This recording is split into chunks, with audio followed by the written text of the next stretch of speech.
Steve, one of the neglected areas of popular cultural studies remains architecture.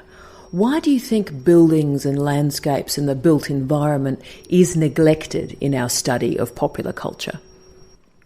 Youth and popular culture in the post-war period were, for a long time, focusing on the kind of trilogy of fashion, sport and music.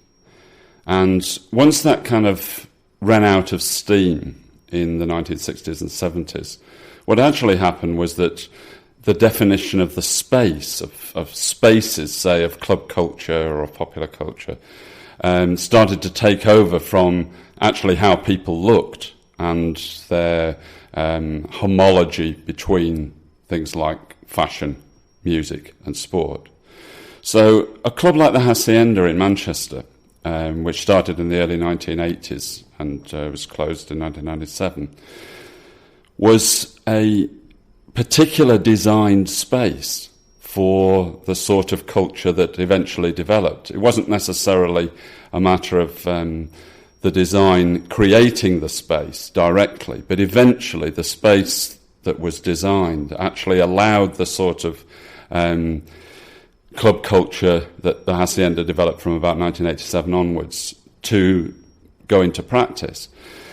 I think it's also true of sports stadiums. Sports stadiums now are often seen as design spaces, particularly the new modern stadia. And in some ways they've created a more passive culture. So the City of Manchester Stadium in Manchester, which is a council-owned stadium, which, as far as Manchester City are concerned, after the Commonwealth Games, replaced the old traditional football stadium at Main Road. The City of Manchester Stadium is actually much more difficult to sing in.